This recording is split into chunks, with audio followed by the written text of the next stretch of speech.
तो आज के इस त्रिनेत्र बैच में हम लोग बहुत ही महत्वपूर्ण टॉपिक पढ़ने वाले हैं। हम लोग जानने वाले हैं डिविजिबिलिटी रूल, यानी कि विभाजकता का नियम। उन सभी संख्याओं से जो महत्वपूर्ण है, उनसे विभाज्य करने के क्या क्या नियम हो सकते हैं, वो हम लोग सीखेंगे और वह बहुत बेहतरीन ढंग से सीखेंगे। तो वीडियो पे पूरा ध्यान से अंत तक बने रहिएगा ताकि आपको ये फिर कभी भी कंफ्यूजन ना रहे, क्योंकि ये चीज आपको आगे सिंप्लीफिकेशन में भी काम आते हैं और आगे भी बहुत काम आते हैं। तो चलिए वीडियो को शुरू किया जाए। तो चलिए हम लोग शुरू करते हैं। और ये जो टॉपिक है ये बहुत ही महत्वपूर्ण हो जाता है, क्योंकि इससे बहुत ज्यादा क्वेश्चंस पूछे गए हैं। ठीक है, तो इसको आप एकदम ध्यान से और अच्छे से जरूर कवर करिएगा। हम लोग नियम देखते हैं पहले और क्वेश्चंस हम लोग आगे करेंगे। पहले नियम सभी समझ लेते हैं। तो हम लोग क्या पढ़ने वाले हैं? Rules of divisibility. ठीक है, रूल्स ऑफ डिविजिबिलिटी। हम लोग रूल्स जान रहे हैं, देख रहे हैं क्या क्या रूल हो सकता है, उसको हम लोग समझ लेते हैं। यानी विभाजकता का नियम, भाज्यता का नियम, जो भी कहिए, विभाजकता का नियम, विभाजकता के नियम हम लोग देखने वाले हैं और इसके आधार पे हम लोग चलिए। तो ये हम लोग का बहुत ही महत्वपूर्ण टॉपिक है, जैसे कि मैंने पहले ही कह दिया है, मोस्ट इम्पोर्टेंट है, अपना VVI है। अब देखिए, सबसे पहले तो आप जानते हैं कि सबसे पहला हम लोग को समझना है कि दो से विभाजकता के नियम क्या है। तो सभी विभाजकता के नियम तो हम 2 से 5 से, अब ये बार नहीं, सिर्फ 2 लिखे। इसका मतलब आपको अब ये समझ लेना कि 2 से विभाजकता के रूल के बारे में हम लोग बात कर रहे हैं। इससे क्या होगा कि पूरा फिर लिखने से समय भी आपका बचेगा। तो 2 से विभाजकता के नियम के लिए तो बहुत ज्यादा डाउट नहीं है, मुझे पता है, आपको पहले से भी पता होगा, लेकिन फिर भी मैं एक बार क्लियर कर देता हूं। तो ऐसी कोई भी संख्याएं, कोई भी ऐसी संख्या लिखी गई हो, कोई भी ऐसी संख्या लिखी गई हो, यदि उसका अंत में, यदि उसके अंत में 0 या कोई भी सम संख्या हो तो वो 2 से विभाज्य है, और अगर नहीं है तो नहीं होगा। फॉर एग्जांपल यहाँ पे अंत में देखे 6 है और ये एक सम संख्या है, तो ये 2 से विभाज्य है। यहाँ पे देखे कि अंत में क्या है बाबू, 5 है, जो कि सम संख्या नहीं है, इसलिए 2 से विभाज्य नहीं है। और यहाँ पे देखे कि 8 है, यानी कि ये सम संख्या है, तो 2 से विभाज्य है। यानी कि इसमें क्या देखें कि अंत में 0 या सम संख्या, यानी कि इवन नंबर, सम संख्या, यानी कि किसके बारे में बात हो रहा है? Even number. क्या होना चाहिए? 0 या इवन नंबर होना चाहिए। ठीक है, तो वो क्या हो जाएगा? 2 से विभाज्य हो जाएगा। इसको एक और तरीके से हम लोग कह सकते हैं कि यदि किसी संख्या के अंतिम डिजिट जो है वो 2 से विभाज्य है, तो यानी कि पूरी की पूरी संख्या 2 से विभाज्य है। हम लोग ऐसे भी बोल सकते हैं, यदि किसी भी संख्या के अंतिम का एक अंक 2 से अगर विभाज्य होता है तो वो पूरी की पूरी संख्या 2 से विभाज्य होगी। यानी कि 5 2 से विभाज्य नहीं है, 8 2 से विभाज्य था, तो ये भी सही हो गया और ये भी सही हो गया। ये तो हो गया 2 का, बहुत ही सिंपल, इसमें कुछ भी नहीं है। अब आगे बढ़ते हम लोग। देखिए, 1 के बारे में तो सोचना ही नहीं है, क्योंकि 1 से तो सब विभाजित है ना, तो 1 के बारे में तो सोचना भी बेवकूफी है हम लोग का। अब आते हैं हम लोग 3 पे। तो 3 से क्या कहता है बाबू? तो 3 से विभाज्य होने के लिए किसी भी संख्या का क्या रूल हो सकता है, तो समझेंगे। अच्छा, मैं एक काम कर दूं क्या आपको? चलिए छोड़िए, लाइन से ही चलते, फिर मैं आपको जो जो इससे कनेक्टेड होगा उसको मैं साथ साथ फिर एक बार जैसे ही मैं सब कुछ बता दूंगा, तो फिर कौन कौन एक कैटेगरी में आएंगे, कौन कौन एक कैटेगरी से थोड़ा अलग होंगे, उनको फिर मैं विभाजित करके आपको समझा दूंगा। पहले मैं सबके अलग अलग रूल्स बता देता हूँ, फिर जैसे 2 के साथ 4 बड़ी कनेक्टेड होगा तो उन सबको फिर मैं कैटेगरी से आपको डिवाइड कर दूंगा, ताकि आपको वो चीजें ध्यान में रहेंगी, तो बहुत ही आसानी से आप काम कर सकते हैं। तो अभी आइए 3 से समझते हैं। 3 से विभाजित होने के लिए कोई भी संख्या है, उनके सभी अंकों को जोड़ दिया जाए तो वो 3 से विभाजित होने चाहिए। यानी कि ये आसान भाषा में क्या कर रहा है कि अंकों का जो योग हो, अंकों का योग 3 से विभाजित हो, यानी होनी चाहिए, या हो, बात वही है। यानी अंकों का योग जो होना चाहिए वो कैसा होना चाहिए? तो 3 से विभाजित होना चाहिए। मतलब जैसे मान लीजिए कोई भी संख्या, हम लोग का एक छोटा सा, पहले मैं नंबर लेता हूँ, 27। आप कहेंगे कि सर 27 तो ऐसे ही दिख रहा है कि 3 से विभाजित है, लेकिन मैं समझ के चल रहा हूँ कि नहीं, मुझे नहीं पता है कि 27 3 से विभाजित है, तो कैसे चेक करेंगे? तो 7 और 2 को जोड़ना है, तो 7 और 2 कितना हो गया बाबू? 9। अब ये 9 3 से विभाजित है ना, हाँ, तो क्लियर है कि ये संख्या 3 से विभाजित है।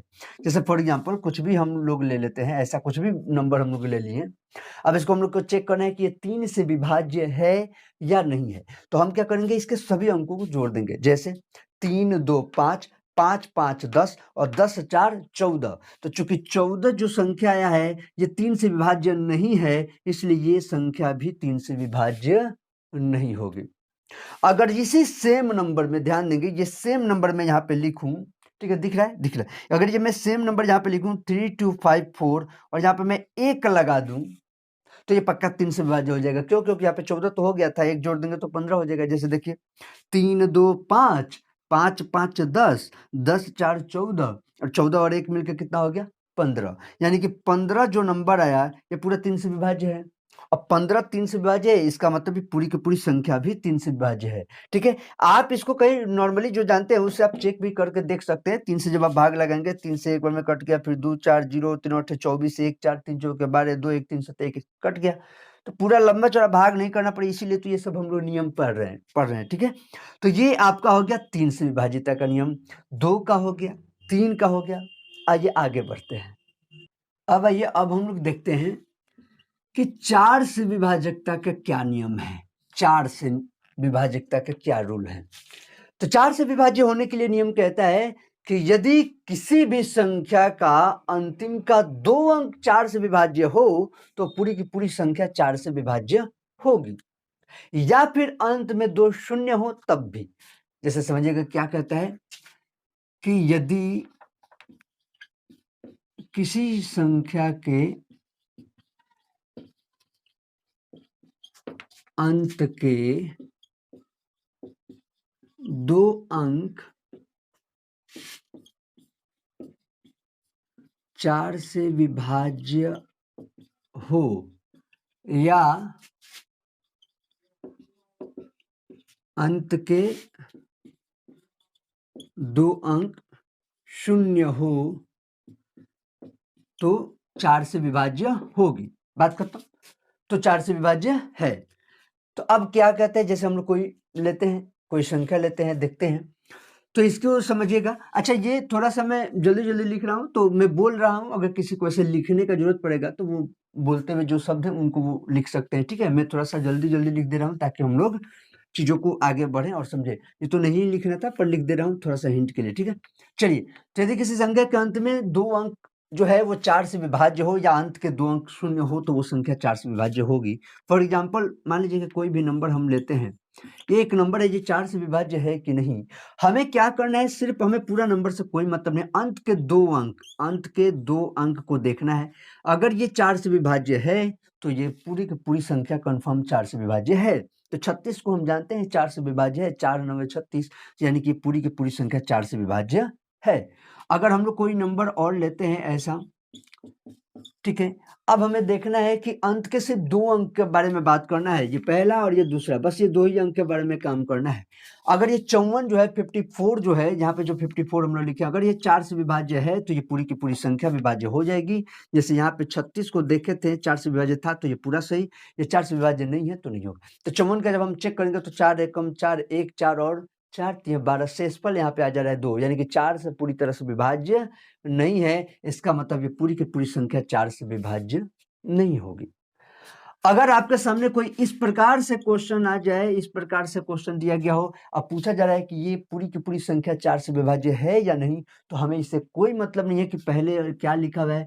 अंत में हमें लगातार अंत में 2 गो जीरो दिख गया है, लास्ट दोनों अंक अगर जीरो हैं तो ये कंफर्म 4 से विभाज्य है, सोचने की कोई जरूरत नहीं है।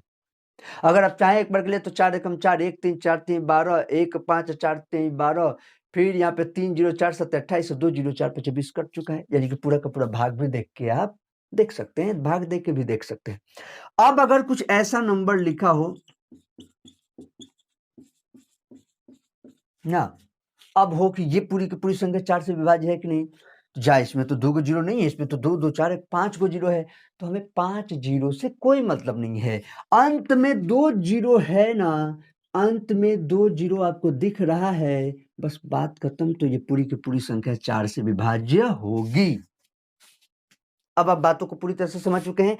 चाहे कितना भी बड़ा संख्या दिया गया हो, कितनी भी बड़ी वो संख्या हो, हमें अंत के 2 अंक को देखने हैं कि वो 4 से विभाज्य है या नहीं, या फिर अंत में 2 जीरो है तो सोचना ही नहीं है, वो डेफिनेटली 4 से विभाज्य होगा। तो यहाँ पे 4 और 2 में आपको क्या कॉमन मिला? 2 वाले रूल में आप पढ़े थे कि अंत का एक अंक हम लोग देखते थे, और 4 वाले में अंत के 2 गो अंक को हम लोग देख रहे हैं, और 2 वाले में अंत के 1 अंक देखते थे। तो ये कॉमन इन दोनों में मिला। तो ये हम लोग लास्ट में सबको एक जगह पे सेपरेट करेंगे। फिलहाल ये हो गया क्लियर। तो 4 वाला अब हम लोग देखते हैं 5 के लिए। तो 5 के लिए बहुत सिंपल है। 5 से विभाज्यता के क्या रूल हैं? तो किसी संख्या के अंत में, यदि किसी संख्या के अंत में, मैं बोल देता हूं, यदि किसी संख्या के अंत में क्या हो, 0 हो या 0 या 5 हो, तो वह संख्या 5 से विभाज्य होगी। ये आप पूरा मैं डॉट डॉट दे रहा हूं ताकि ये बात आप पूरा उसको फुलफिल कर लीजिएगा। तो वह संख्या 5 से विभाज्य होगी। अब यहाँ पे समझिए 5 से विभाज्य होने के लिए क्या है? तो किसी संख्या के अंत में, अब कोई भी आप जब संख्या लेंगे, यहाँ पे दिख रहा होगा, कोई भी आप जब संख्या लेंगे तो ये संख्या 5 से विभाज्य है कि नहीं? तो हमें अंत में 8 दिखा, हमसे कह रहा है अंत में 0 चाहिए या 5 चाहिए। भाई 8 है, नहीं होगा, बात खत्म, उतना सोचने का जरूरत ही नहीं है। 3 5 2 8 0 दिख गया। हाँ, अंत में क्या दिख गया? 0 दिख गया। हाँ, ये 5 से विभाज्य होगी, बस बात खत्म। अंत के सिर्फ देखना है। कोई ऐसा संख्या दिख गया, कोई भी ऐसा संख्या दिख गया, अंत में हमें 5 दिख गया, तो हमें कह रहा है ना कि कोई भी अंत में 0 5 हो तो वो संख्या 5 से विभाज्य होगी। तो 5 यहाँ पे दिख गया, 5 दिख गया, तो ये संख्या 5 से विभाज्य होगी। तो ये भी हो गया 5 से विभाजकता का नियम। आइए अब और आगे बढ़ते हैं, और कुछ इंटरेस्टिंग भी आगे आने वाले हैं, उनको भी देखेंगे। आगे बढ़ते हैं हम लोग। चलिए अब हम लोग देखते हैं, अब हम लोग थोड़ा सा 6 से विभाजकता के रूल के बारे में देख लेते हैं। तो 6 से विभाज्य होने के लिए क्या शर्त होने चाहिए? 6 से कोई भी संख्या को विभाज्य होना है तो उसके लिए हमारे पास शर्त है कि यदि कोई संख्या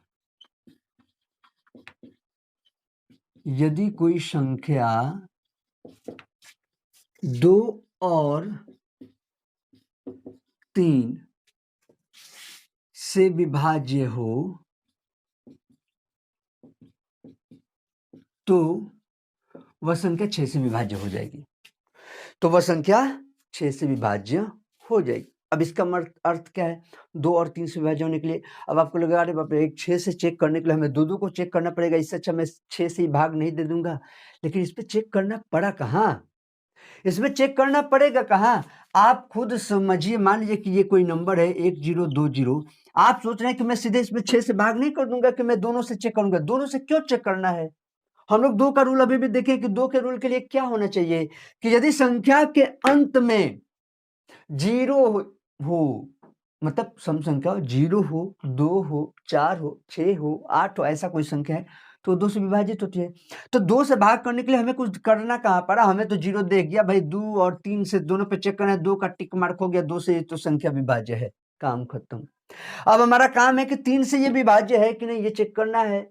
तो 3 से विभाज्य होने के लिए हमें सबको जोड़ना होगा। तो 1 में 0 से जोड़े तो 1 ही रहा, और उसमें फिर 2 जोड़े तो 3 हो गया, 0 जोड़ेंगे तो कोई फर्क नहीं, 3 ही रहेगा, और 3 3 से विभाज्य है। यानी कि ये जो संख्या है ये 2 से भी विभाज्य है और 3 से विभाज्य है, तो इसका मतलब ये फिक्स है कि ये संख्या 6 से विभाज्य होगी। तो ये सही है। बात समझ में आया? कोई भी संख्या हम लोग ऐसे लेते हैं, कोई भी संख्या हम लोग लेते हैं, मान लीजिए कि ऐसे ही मैंने ले लिया सबसे पहले। अब यहाँ पे फोकस करें, ये संख्या देखते ही आपको अगर पूछ दिया कि ये संख्या 2 से और 3 से विभाज्य है क्या, तो इसको देखते ही आप काट दीजिए, मतलब ये 6 से विभाज्य है क्या, तो 6 से विभाज्य नहीं है। पहले ही सोचना ही नहीं है, आपको ऐसा कोई संख्या दे दिया गया है, सोचना ही नहीं है, काट दिए, ये होगा ही नहीं 6 से विभाज्य। अरे ऐसे कैसे नहीं हो सकता है सर, अभी तो ना आप कोई नियम चेक ही नहीं किए और ऐसे ही कर रहे हैं, नहीं होगा। हाँ नहीं होगा, क्यों नहीं होगा? जबरदस्ती है क्या? नहीं, जबरदस्ती नहीं है। रूल में पहले ही कह रहा है कि 2 और 3 से इन दोनों का शर्त पूरा होना चाहिए। तो सबसे पहले हमारा शर्त 2 वाला तो पहले ही फेल हो गया। लास्ट में यहाँ पे 1 दिखा, यहाँ पे 3 दिखा, जो कि विषम संख्याएं हैं। और 2 से विभाज्य होने के लिए पहला शर्त तो यही है कि लास्ट में सम संख्याओं का होना अनिवार्य है या फिर 0 हो, नहीं तो काम नहीं होगा। तो सबसे पहले देखते ही 2 से विभाज्य दिखा ही नहीं, तो अब वो 3 से विभाज्य होके भी क्या होगा, उससे कोई फर्क नहीं पड़ता, हमें तो 6 का ना चेक करना है। तो 6 से विभाज्य होने के लिए याद रखिएगा 2 या 3 नहीं कह रहा है कि मतलब 2 से हो जाए या 3 से हो जाए तो मतलब 6 से हो जाएगा, नहीं, 2 और 3 मतलब 2 से भी होनी चाहिए और 3 से भी होनी चाहिए, तब जाकर उस संख्या को हम कह सकते हैं कि ये संख्या 6 से डेफिनेटली विभाज्य होगी। बात क्लियर हुआ? तो ये हो गया हम लोग का 6 के लिए रूल। ओके, अब समझते हैं 7 के लिए। 7 के लिए एक काम करें, 7 के लिए मैं थोड़ा सा ये मिटाता हूं, क्योंकि 7 के लिए थोड़ा सा स्पेस लेके आप लोगों को कुछ स्पेशल बातें समझानी है। 7 में एक ही बार सब कुछ समझ में आएगा, फिर क्लियर करते हैं। इसको थोड़ा साइड करता हूं, तब मैं 7 का बताता हूं। देखिए, तो हम लोग को बताने इन सभी संख्याओं में चेक करना है कि ये 7 से विभाज्य है या नहीं, यानी कि किससे हम लोग चेक करने चल रहे हैं। तो 7 से विभाज्य है या नहीं, ये हमारे क्वेश्चंस रहेंगे, हम लोग चेक करेंगे इस पे, ताकि आपका पूरा कंफर्म डाउट हो जाए। डाउट मतलब क्लियर हो जाए, कंफर्म डाउट नहीं हो जाए, डाउट क्लियर हो जाए। तो 7 से विभाज्य होने के लिए सबसे पहली बात कि अगर कोई संख्या 6 बार हो, रिपीट में 6 बार हो, कंटिन्यू, कोई भी संख्या, कोई भी अंक 6 बार रिपीट हो रहा हो, 6 बार अगर रिपीट हो रहा है तो वो संख्या कंफर्म 7 से विभाज्य होगी, पहली बात। यानी कि इस केस में अगर हमें इस पे बात करना पड़े कि 1 2 3 4 5 हम लोग देख लिए 6 बार है, तो ये संख्या कंफर्म 7 से विभाज्य है। यहाँ पे हम लोग देखें 5 1 2 3 4 5 6 बार है, तो ये संख्या कंफर्म 7 से विभाज्य है। आप कहेंगे सर 2 अंकों की संख्या हो तो कोई फर्क नहीं पड़ता है। अगर कोई 2 अंकों की संख्या भी है, जैसे मान लीजिए कि 14 14 14 14 1 2 3 4 5 6 2 अंकों की हो, तब भी 6 बार होनी चाहिए वो। देखिए, तो 1 2 3 4 5 6 बार हुआ ना, तो ये संख्या 7 से विभाज्य होगी। तो यहाँ पे तो मैटर क्लियर हो गया। क्या 6 बार होगी? तो नहीं, 6 बार हो, 12 बार हो, 18 बार हो, यानी कि 6 के पहाड़ा कितनी बार में भी होते जाए, इसका मल्टीपल कुछ भी हो, ठीक है, गुणज में कुछ भी हो, मल्टीपल यानी कि 6 के गुणज में अगर कोई संख्या आ रही है, उसका अंक रिपीट हो रहे हैं 6 के गुणज में, यानी 6 बार, 12 बार, 18 बार, ठीक है, इस तरीके से 6 के पहाड़ा में आते जाए तो वो संख्या कंफर्म 7 से विभाजित होगी। इसमें तो अब कुछ नहीं सोचना है। अब मैटर आता है कि अब ऐसा नहीं हो तो, ऐसी कोई बातें उसमें नहीं हो तो, जैसे फॉर एग्जांपल मान लीजिए 496 को हमें चेक करना है, तो 496 7 से विभाज्य है कि नहीं। तो आप तो एक तो ऐसे ही देख के इसे बता दिए कि 7 आई 6 से इसका लगा तो भाई विभाज्य नहीं है, लेकिन हम लोग जिस टेक्निक के बारे में बात करने चल रहे हैं उस पर चेक कर लेते हैं कि उससे कैसे होगा। इसमें इस टेक्निक में आपको क्या करना है, ध्यान देंगे, एक बार समझा दूंगा ना, उसके बाद जल्दी जल्दी ये भी आप अप्लाई कर सकते हैं, पहले एक बार समझ लीजिए, ध्यान देंगे। 6 जो है, इस 6 में आपको 2 से गुना करके इससे माइनस कर देना। तो 6 में 2 से गुना किया 12, इसमें से माइनस कर दीजिए, 9 में से 2 गया 7 और यहाँ पे 4 में से 1 गया 3, 37 आ गया। 37 7 विभाजित है क्या? 37 7 से विभाजित नहीं है, इसका मतलब ये 7 से विभाज्य नहीं थी ये संख्या। ओके, अब ये थोड़ा सा हम लोग ये संख्या ले लेते हैं, ये क्या है? 4 3 7 7 8, इसको हमें चेक करना है। तो रूल वही रहेगा, अंतिम के अंक को 2 से गुना करिए और पीछे वाले सभी अंक में से माइनस कर दीजिए। अंतिम के अंक को 2 से गुना करिए, पीछे वाले अंक में माइनस कर दीजिए। अंतिम का अंक 8 है, तो 8 में 2 से गुना किए तो 8 दूना 16, तो इधर वाले में से सब में से माइनस कर दीजिए। 7 में से 6 गया 1, 7 में से 1 गया 6, यहाँ पे हो गया 3, यहाँ पे हो गया 4। अब क्या बचा यहाँ पे? 4 3 6 1, तो अब यहाँ पे फिर अंतिम के अंक को 2 से गुना करना है और बगल वाले से माइनस कर देना है। तो 1 में 2 से गुना हुआ तो 2, 6 में से 2 गया 4, यहाँ पे हो गया 3 और यहाँ पे हो गया 4। कितना है बाबू? 434। आप इस पे भी चेक कर सकते हैं या रूल वही लगा दीजिए। फिर अंतिम के अंक को 2 से गुना करिए, 4 दूना 8, इसमें से माइनस कर दीजिए। 13 में से 8 गया 5 और यहाँ पे 3, 35 7 से विभाज्य है, तो कंफर्म ये संख्या भी 7 से विभाज्य होगी। इस रूल में थोड़ा सा 2 से गुना कर करके जो माइनस करने के लिए थोड़ा सा मेहनत पड़ रहा है, पर वो हो जाएगी। कोई दिक्कत नहीं, बहुत ही आसानी से हो जाएगी। ओके, तो इस तरीके से कहने का अर्थ है कि आप ऐसे चीज़ों को करते हुए धीरे-धीरे करके आप बढ़ सकते हैं और आसानी से इन चीज़ों को निकाल सकते हैं। और जैसे मान लीजिए कि यही 342 है, 342 है, 2 में 2 से गुना किए तो 4 आया, 4 इसमें से घटा दिए तो 30। अब 30 हम देखते ही बता दें भाई 7 से विभाजित नहीं है, तो ये कन्फर्म 7 से विभाजित नहीं होगी, ये हो गई। अगर 342 की जगह 343 रहता बाबू तो क्या करते? 3 में 2 से गुना करते तो 6 घटाना होता, तो 14 में से 8 गया, 14 में से 6 गया 8 यानी 28 आता। देखो 700 विभाजित है तो 343 कन्फर्म 7 से विभाजित होती है। आप किसी बच्चे को इसको चेक करना है, थोड़ा सा इसे साइड कीजिए और 6 7 5 5 8 4 में देख लीजिए। तो देखिए इसको हम लोग चेक कर लेते हैं, इसको थोड़ा हटाया जाए। अब देखिए इसमें देख लीजिए कि वो क्या कहता है। अब हमें 6 7 5 5 8 4 पे चेक करना है कि इस पे 7 से विभाजित है या नहीं है। रूल वही है, अंतिम के अंक को 2 से गुना करो और इसमें से माइनस करो। ठीक है, 8 में से 8 गए 0, 5 5 7 6। ये काम बहुत जल्दी घटाव कर सकते हैं आप, बहुत जल्दी जा सकते हैं। ठीक है, हम लोग समझ रहे हैं, इसलिए धीरे-धीरे। 0 में जब 0 से गुना करेंगे तो भाई 0 से घटा, यहाँ पे 0 आएगा, 0 से घटाने के बाद वापस तो यही संख्या रह जाएगा ना, इसमें तो कोई चेंजिंग होगा नहीं। लेकिन जब 5, तो यहाँ पे ये मैं स्टेप आप नहीं भी करके डायरेक्ट ये कर सकते थे। 5 में जब 2 से गुना करेंगे तो 10 आएगा, तो 10 माइनस कर दिए तो 5 7 में से 1 गया 6 और यहाँ पे 6। और अब हमारे पास क्या गया 6 6 5 है। 5 में जब 2 से गुना करेंगे तो 10 इसमें से माइनस करना है, यहाँ पे हो गया 6 या 6 में से गया 5, 56। 7 8 56 होता है ना, यानी कि ये संख्या 7 से विभाजित है, यानी कि ऑटोमेटिक ये संख्या भी 7 से विभाजित होगी। तो इस तरीके से 7 की विभाज्यता को, लंबा से लंबे नंबर्स को हम लोग आसानी से बता सकते हैं। आपको लगे कि नहीं 7 से हम भागी से अच्छा कर लेंगे, कोई बात नहीं है, वो भी कर सकते हैं। ठीक है, तो चलिए अब आगे बढ़ते हैं, आगे देखते हैं हम लोग बाकी के कैसे होंगे। तो इस वीडियो में हम लोग इतना ही रूल्स को अभी रखते हैं और हम लोग का नेक्स्ट जो बच गया 8 से 9 से 11 से 13 से, इन सभी संख्याओं का मैं आपको नेक्स्ट वीडियो में समझा दूंगा कि कैसे विभाज्यता के रूल्स हैं। आप इनको प्रैक्टिस करते रहें, उसके बाद हम लोग कुछ क्वेश्चंस देख लेंगे और फिर उसके बाद हम लोग नए टॉपिक पे फिर पहुंच चलेंगे। ठीक है, तो आप लोग मेहनत करते रहें और प्रैक्टिस करते रहिए, अपने दोस्तों तक इसे शेयर जरूर कर दें जिससे कि उन लोगों तक भी ये बातें पहुंचे। और बाकी फिर मिलते हैं नेक्स्ट वीडियो में, तब तक के लिए जय हिंद, जय भारत।